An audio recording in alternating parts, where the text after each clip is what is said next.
पर मरने के बाद और जी उठने से पहले 3 दिन 3 रात यीशु मसीह कहाँ पर थे? क्या यीशु मसीह कब्र में पड़े रहे? क्या यीशु मसीह स्वर्ग में गए या फिर धरती के नीचे अधोलोक में थे? मत्ती अध्याय 12 उसकी 39 आयत में लिखा, इस युग के बुरे और व्यभिचारी लोग चिन्ह ढूंढते हैं, परंतु योना भविष्यद्वक्ता के चिन्ह को छोड़ कोई और चिन्ह उनको ना दिया जाएगा। योना 3 रात दिन मच्छ के पेट में रहा, वैसे ही मनुष्य का पुत्र 3 रात दिन पृथ्वी के भीतर रहेगा। लोग सोचते हैं कि योना मच्छ के पेट में जिंदा था और उसके पेट में से ही योना ने प्रार्थना की थी। अगर आप ध्यान से बाइबल को पढ़ें तो योना को जब समुद्र में फेंका जाता है तब वो मर जाता है और एक मच्छ उसके शरीर को निगल लेता है और 3 दिन 3 रात उसके शरीर को बचा कर रखता है। इसके बारे में मैंने अलग वीडियो में बताया है जिसका टाइटल है नर्क कहाँ पर है। अगर योना मच्छ के पेट में जिंदा होता तो फिर यीशु मसीह ने जिस चिन्ह के बारे में मत्ती अध्याय 12 में कहा है कि जिस तरह योना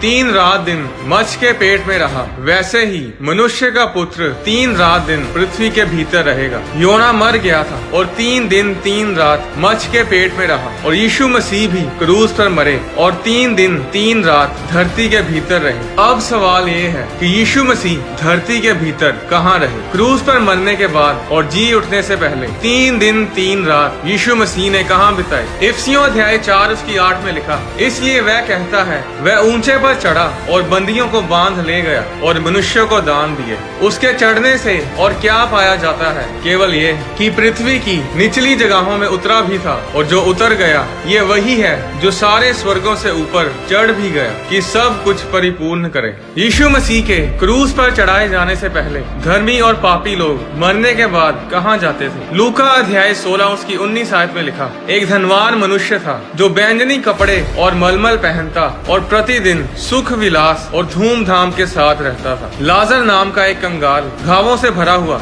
उसकी देवड़ी पर छोड़ दिया जाता था और वह चाहता था कि धनवान की मेज पर की जूठों से अपना पेट भरे, यहाँ तक कि कुत्ते भी आकर उसके घावों को चाटते थे। ऐसा हुआ कि वह कंगाल मर गया और स्वर्ग दूतों ने उसे लेकर अब्राहम की गोद में पहुंचाया। वह धनवान भी मरा और गाड़ा गया और अधोलोक में उसने पीड़ा में पड़े हुए अपनी आंखें उठाई और दूर से अब्राहम की गोद में लाजर को देखा। तब उसने पुकार कर कहा, हे पिता अब्राहम, मुझ पर दया करके लाजर को भेज दे ताकि वह अपनी उंगली का सिरा पानी में भिगोकर मेरी जीभ को ठंडी करे, क्योंकि मैं इस ज्वाला में तड़प रहा हूँ। परंतु अब्राहम ने कहा, हे पुत्र, स्मरण कर कि तू अपने जीवन में अच्छी वस्तुएं ले चुका है और वैसे ही लाजर बुरी वस्तुएं, परंतु अब वह यहाँ शांति पा रहा है और तू तड़प रहा है। इन सब बातों को छोड़ हमारे और तुम्हारे बीच एक भारी खाई ठहराई गई है कि जो यहाँ से उस पार जाना चाहे वे ना जा सकें और ना कोई वहाँ से इस पार हमारे पास आ सके। पुराना नियम इब्रानी भाषा में लिखा गया था और नया नियम यूनानी भाषा में। जो शब्द पुराने नियम में अधोलोक के लिए इस्तेमाल किया गया है वो है शियोल, और जो शब्द नए नियम में अधोलोक के लिए इस्तेमाल किया गया है वो है हेडीस। ये दोनों एक ही जगह है जो धरती के नीचे है। बाइबल बताती है कि सब लोग जो मरते हैं वो हेडीज यानी शियोल में जाते हैं। हेडीज में 2 स्थान हैं, एक वो जहाँ पर अविश्वासी पापी लोग जाते हैं और दूसरी वो जगह है जहाँ पर धर्मी लोग विश्वासी लोग जाते हैं। और इस जगह को बाइबल में पैराडाइज और अब्राहम की गोद भी बोला गया है। ये पैराडाइज वही जगह है जहाँ पर लाजर मरने के बाद गया था, जिसे उस धनवान मनुष्य ने अब्राहम की गोद में बैठा देखा था। ये वही जगह थी जहाँ पर मूसा, अब्राहम, इसहाक, याकूब, दाऊद, ये सब लोग जो यीशु मसीह के क्रूस पे चढ़ाए जाने से पहले परमेश्वर में मरे थे, इन सब की आत्माएं हेडीज के इसी स्थान में मरने के बाद जाती थी। और जो लोग पापी थे, जो अधर्मी थे, जो परमेश्वर की आज्ञाओं को मानते नहीं थे, वे सब हेडीज के उस स्थान में जाते थे जहाँ पर वो धनवान पुरुष था, जहाँ पर आग है, जहाँ कोई सुख नहीं, सिर्फ दुख ही दुख है। कुछ लोग सोचते हैं कि धनवान पुरुष और लाजर की कहानी जो यीशु मसीह ने बताई ये सिर्फ एक दृष्टांत है। ये असल में नहीं है, ये सिर्फ उदाहरण के लिए यीशु मसीह ने लोगों को बताई।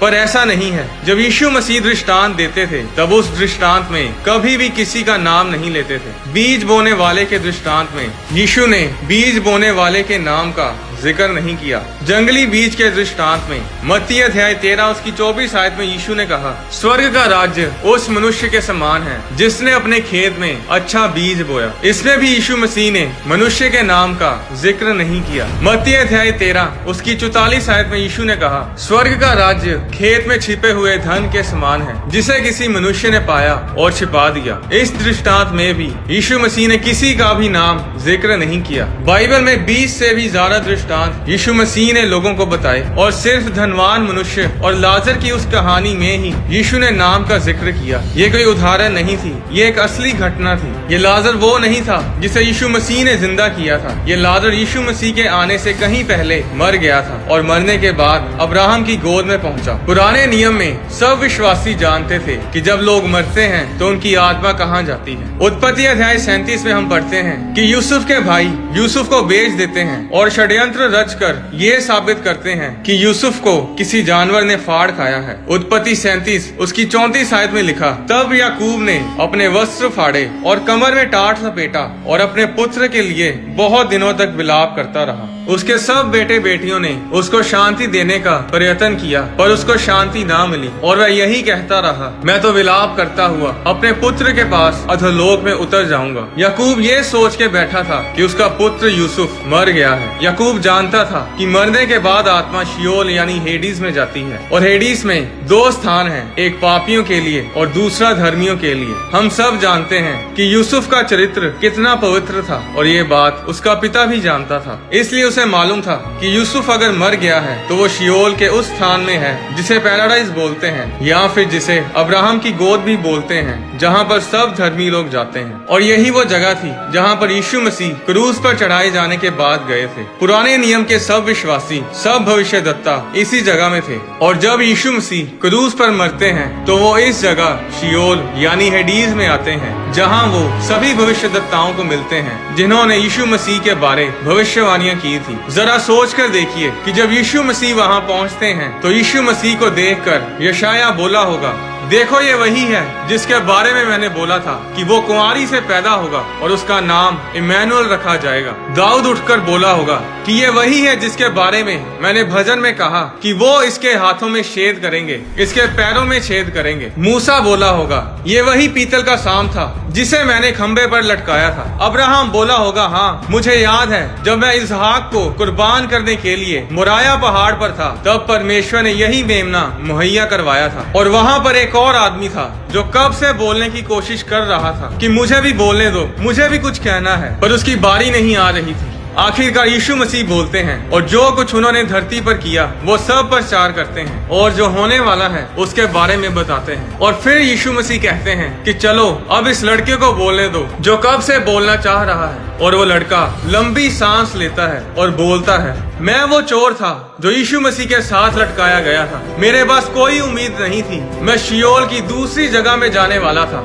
मैंने यीशु के बारे में सुना था कि कैसे वो रोगियों को चंगा करता है, लोगों को आशीषित करता है। मैंने ये भी सुना कि ये पाप क्षमा भी करता है। और जब उन्होंने इसे मेरे साथ क्रूस पर लटकाया तो मैंने उस आखिरी घड़ी में मरते समय प्रार्थना की कि प्रभु मुझे अपने राज्य में याद करना। और जब मैंने अपने पापों से तौबा की तो यीशु ने मुझे बचाया और आज मैं धर्मी लोगों के साथ पैराडाइज में हूँ। यीशु मसीह ने 3 दिन 3 रात धरती के नीचे शियोल यानी हेडीज में प्रचार किया और तीसरे दिन अचानक शियोल के दरवाजों में गड़गड़ाहट की आवाज सुनाई दी और यीशु मसीह मुर्दों में से जी उठते हैं। प्रकाशित वाक्य अध्याय 20 उसकी 14 आयत में लिखा, मृत्यु और अधोलोक आग की झील में डाले गए। बाइबल बताती है कि मृत्यु और अधोलोक यानी कि डेथ और हेडीज आत्माएं हैं, ये गिरे हुए स्वर्गदूत हैं। तो जब शैतान ने मृत्यु और अधोलोक से पूछा होगा कि तीसरे दिन यहाँ पर क्या हुआ, तो उन्होंने शैतान से कहा होगा कि पहले दिन तो वो यही था और दूसरे दिन भी यही था,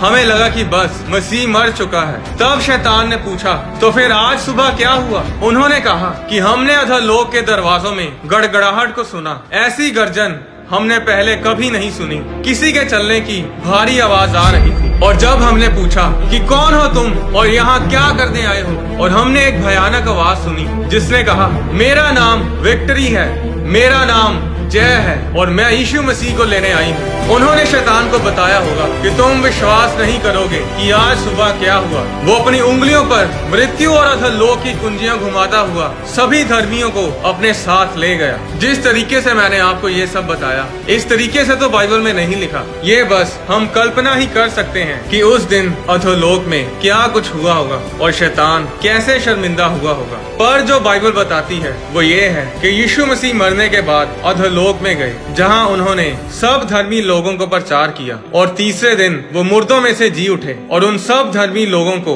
जो शियोल में थे उन्हें अपने साथ तीसरे स्वर्ग में ले गए। 4000 साल तक धर्मी लोग मरने के बाद शियोल यानी हेडीज में जाते रहे हैं, पर यीशु मसीह के क्रूस पर चढ़ाए जाने और मुर्दों में से जी उठने के बाद अब धर्मी लोग शियोल में नहीं जाते, अब वो तीसरे स्वर्ग में जाते हैं, जिसके बारे में 2 कुरिन्थियों अध्याय 12 उसकी 4 आयत में लिखा है। बाइबल में यीशु मसीह ने कहा कि मार्ग और सत्य और जीवन मैं ही हूँ, बिना मेरे द्वारा कोई पिता के पास नहीं पहुँच सकता। अगर आप यीशु मसीह को फॉलो नहीं करते, अगर आपने यीशु मसीह को अपना उद्धारकर्ता ग्रहण नहीं किया है, तो फिर आप जो मर्जी कर लो, आप स्वर्ग कभी नहीं जा पाएंगे। आज लोग मोक्ष पाने के लिए, मुक्ति पाने के लिए बहुत मेहनत करते हैं, पहाड़ों पर जाते हैं, पेड़ों के नीचे बैठकर बहुत साधना करते हैं, पर मुक्ति ऐसे नहीं मिलती। आप अपनी मेहनत से मुक्ति नहीं पा सकते। बाइबल बताती है कि मुक्ति यानी उद्धार फ्री है। इसके लिए आपको मेहनत करने की जरूरत नहीं, जरूरत है तो सिर्फ यीशु मसीह पर विश्वास करने की। उद्धार आपकी मेहनत से नहीं, बल्कि परमेश्वर के अनुग्रह, परमेश्वर की कृपा और उसकी दया के कारण हमें मिलता है, जो सिर्फ यीशु मसीह को ग्रहण करने से हमें मिलता है। और उद्धार पाने के लिए आपको किसी चर्च में भी जाने की जरूरत नहीं। आप जहाँ कहीं भी हैं, आप इसी समय यीशु मसीह को अपना उद्धारकर्ता ग्रहण कर सकते हैं। अगर आप यीशु मसीह को अपना उद्धारकर्ता ग्रहण करना चाहते हैं तो मेरे साथ बोलें, परमेश्वर पिता, मैं विश्वास करता हूँ कि यीशु मसीह मेरे लिए इस धरती पर आए, क्रूस पर चढ़े, मेरे लिए मरे और मेरे लिए फिर तीसरे दिन मुर्दों में से जी उठे। मैं अपनी गलतियों, गुनाहों को मानता हूँ और अपने पापों से तौबा करता हूँ। यीशु मसीह, आप मेरे दिल में आए, मैं आपको अपना उद्धारकर्ता, अपना प्रभु ग्रहण करता हूँ, यीशु मसीह के नाम में, आमीन। अगर आपने ये छोटी सी प्रार्थना मेरे साथ की है तो आपने उद्धार पा लिया है। जी हाँ, ये इतना ही आसान है। लोग सोचते हैं कि परमेश्वर बड़ा कॉम्प्लिकेटेड है, पर परमेश्वर बहुत ही सरल है। आज बहुत से लोग परमेश्वर बनना चाहते हैं, पर इस दुनिया का कर्ता, इस दुनिया का बनाने वाला परमेश्वर इंसान बना आपके लिए और मेरे लिए। आज जो कोई यीशु मसीह पर विश्वास करता है वो नाश नहीं होता, बल्कि अनंत जीवन ग्रहण करता है। क्या आप जानते हैं, जब परमेश्वर ने इस धरती की सृष्टि की तो परमेश्वर ने किस जगह पर खड़े होकर इस पृथ्वी की सृष्टि की थी? परमेश्वर किस समय धरती पर घूमने आता है? याकूब इंसान होकर परमेश्वर के साथ कैसे लड़ा? आने वाली वीडियोस में मैं आपके साथ बाइबल के गहरे भेदों को शेयर करूंगा। आने वाली कोई भी वीडियो मिस ना करें। बाइबल के गहरे भेदों से भरी वीडियोस को देखने के लिए चैनल को सब्सक्राइब करें और साथ ही बने बेल आइकन पर क्लिक करके ऑल नोटिफिकेशंस को सिलेक्ट करें, ताकि चैनल पर अपलोड की जाने वाली हर एक वीडियो आपके फोन में जरूर पहुंचे।